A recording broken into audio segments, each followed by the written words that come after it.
Antes de começar, respire fundo e apague as luzes ao seu redor. As histórias que você vai ouvir hoje não são apenas lendas. São relatos documentados, casos que deixaram marcas reais em famílias, vilarejos e até cidades inteiras. Bruxas que não apenas existiram, mas que continuam sendo vistas, sentidas e temidas até hoje. Se você gosta desse tipo de conteúdo, inscreva-se agora no canal e deixe um comentário dizendo o que achou das histórias. Sua interação ajuda a manter este espaço vivo, diferente das presenças que habitam estas narrativas, que nunca precisaram de permissão para voltar. Então, prepare-se, porque o que vem agora não vai sair da sua mente tão cedo.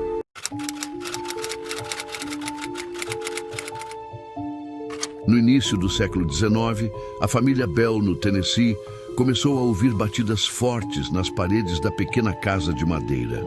Objetos se moviam sozinhos, e as vozes que sussurravam na escuridão chamavam cada morador pelo nome.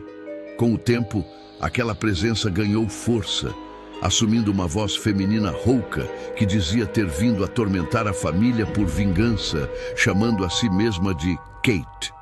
A bruxa parecia conhecer segredos íntimos dos Bell, como se estivesse dentro da mente de cada um deles. O pai, John Bell, era o principal alvo. Sempre que ele dormia, era acordado com puxões, beliscões e até envenenamentos misteriosos que médicos da época não conseguiam explicar. Testemunhas afirmavam conversar com a bruxa, que respondia perguntas instantaneamente, mesmo quando feitas a quilômetros de distância. A situação piorou quando a bruxa afirmou que mataria John Bell. Meses depois, ele foi encontrado morto, com um pequeno frasco ao lado da cama contendo um líquido escuro. A voz da bruxa ecoou pela casa dizendo: "Fui eu quem deu o remédio para ele." O fenômeno durou anos e foi documentado por dezenas de pessoas. Até hoje, moradores afirmam ouvir sussurros nos campos onde a antiga casa da família ficava, como se Kate nunca tivesse ido embora.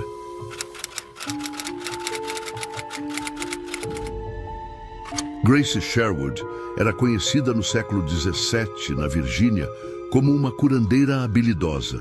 Mas quando suas vizinhas começaram a acusá-la de atrair tempestades e amaldiçoar plantações, o medo tomou conta da região.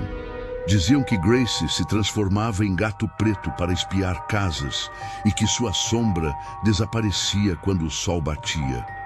O caso ficou tão sério que decidiram julgá-la usando o método mais cruel da época, o teste da água. Grace foi jogada em um rio amarrada. Se afundasse, seria considerada inocente. Se flutuasse, seria culpada de bruxaria. Ela flutuou.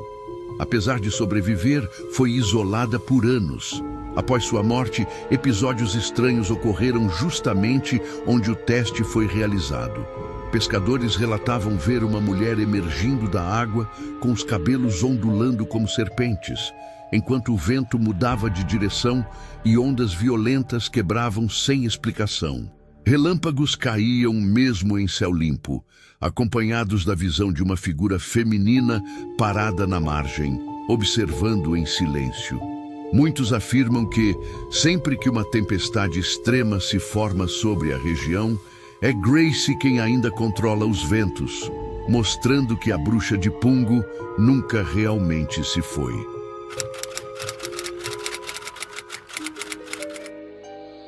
Na década de 1950, em Crenshaw, Louisiana, famílias começaram a relatar o desaparecimento de crianças que brincavam perto de um velho poço abandonado.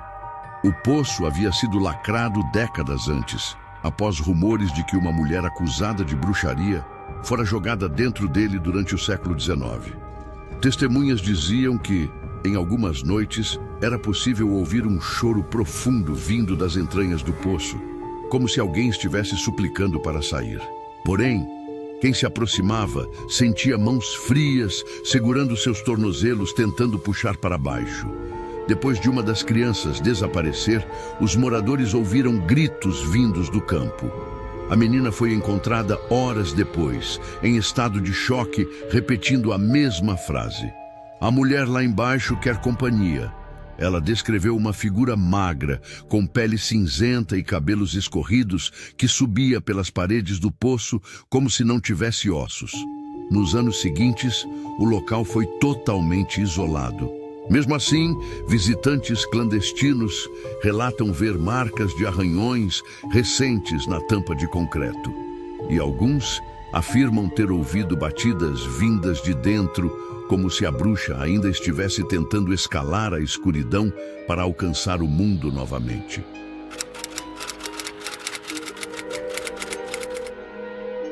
Entre Veneza e Lido fica Poveglia, considerada uma das ilhas mais assombradas do mundo.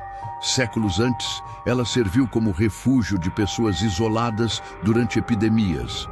Mas um dos relatos mais antigos fala de uma mulher acusada de bruxaria que viveu ali muito antes da ilha se tornar um lugar de quarentena.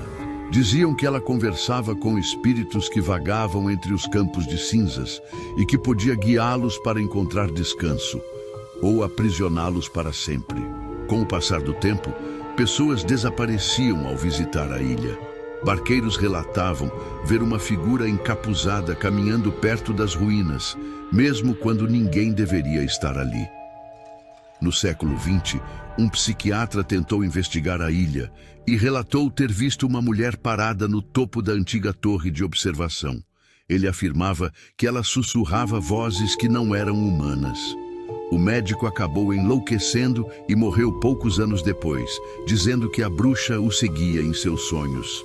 Visitantes atuais relatam sentir mãos empurrando levemente suas costas quando se aproximam da torre, como se algo quisesse que eles caíssem. Outros dizem ouvir um sussurro feminino pedindo que fiquem. Acredita-se que a bruxa ainda vagueia pela ilha, guardando as almas que não conseguiram escapar de Poveglia.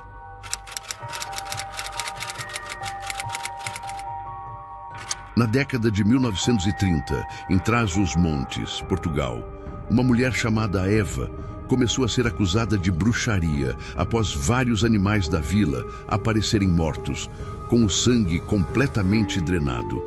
Eva era silenciosa, vivia afastada e sempre segurava um pequeno saco de pano que ninguém sabia o conteúdo. As pessoas temiam até cruzar o olhar com ela. O medo se transformou em terror quando crianças começaram a adoecer misteriosamente. Elas acordavam no meio da noite, gritando que uma mulher de cabelos longos e rosto coberto por véus as observava pelos cantos do quarto. Algumas tinham marcas profundas nos braços, como unhas arranhando a pele enquanto dormiam. A vila decidiu expulsar Eva. Porém, quem participou da tentativa sofreu pesadelos intensos durante semanas, sempre com a mesma figura feminina caminhando pelos telhados das casas. Há relatos de que Eva desapareceu antes mesmo de ser encontrada. Depois de sua partida, o saco de pano que ela carregava surgiu deixado na porta da igreja. Dentro dele havia pequenas bonecas feitas com palha, cada uma marcada com o nome de uma das crianças adoecidas.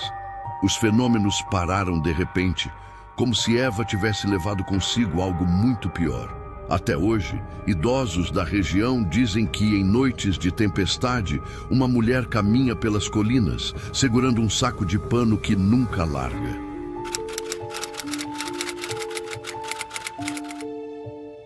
Em 1914, no interior do Maranhão, havia uma pequena vila chamada Baixadão do Norte, onde a luz elétrica ainda não tinha chegado.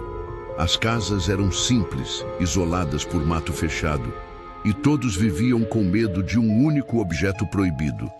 Um grande espelho de moldura preta, guardado no porão da antiga casa dos Montenegro. Diziam que o espelho havia pertencido a uma mulher chamada Dorline, conhecida como bruxa por curar pessoas usando métodos estranhos. Ela pedia sempre um fio de cabelo, uma foto e o reflexo da pessoa. Alguns diziam que ela conversava com seu próprio reflexo por horas, como se outra figura dentro do vidro respondesse de volta. Quando a vila decidiu expulsá-la, Dorlene desapareceu sem resistência. No entanto, naquela mesma noite, todos os espelhos da vila escureceram, como se alguém estivesse do outro lado olhando. Anos depois, o espelho reapareceu sozinho, misteriosamente, na casa dos Montenegro. E foi aí que os fenômenos começaram. O primeiro a notar algo estranho foi o filho mais velho da família, Lucas. Ao descer para o porão, ele viu seu reflexo se mexendo um segundo depois dele, atrasado, como se estivesse lutando para imitá-lo. Na noite seguinte, o reflexo sorriu para ele, mesmo com Lucas sério. Depois disso, ninguém mais ousou descer ao porão. Quase ninguém. A pequena Daniela, de apenas 8 anos, ouviu uma mulher chamando seu nome, a voz ecoando como se viesse de dentro de um túnel. Quando desceu, viu o espelho pulsando como se respirasse. O reflexo da menina estava com os olhos completamente pretos e acenava para ela, pedindo que chegasse mais perto. Daniela desapareceu naquela noite. Seu chinelo foi encontrado a poucos centímetros do espelho, que agora estava coberto por marcas de mãos pequenas, como se alguém tivesse tentado empurrar o vidro para abrir uma passagem. Nos dias seguintes, a vila inteira entrou em desespero. Pessoas começaram a ver seus reflexos andando sozinhos, mesmo quando não havia espelho por perto, refletidos em panelas, janelas, até poças d'água após a chuva. O padre tentou destruir o espelho, mas assim que o golpeou com um machado, ouviu dezenas de vozes pedindo para sair. Algumas testemunhas disseram que viram braços sendo pressionados contra o vidro por dentro. A casa dos Montenegro foi abandonada. O espelho ficou lá, deitado no chão, coberto por um lençol branco que se movimentava sozinho em noites de vento inexistente. Hoje, quem entra naquela casa afirma que pode ouvir uma criança batendo no espelho, pedindo ajuda. E se alguém for corajoso o bastante para levantar o lençol, verá seu próprio reflexo, com algo a mais atrás dele.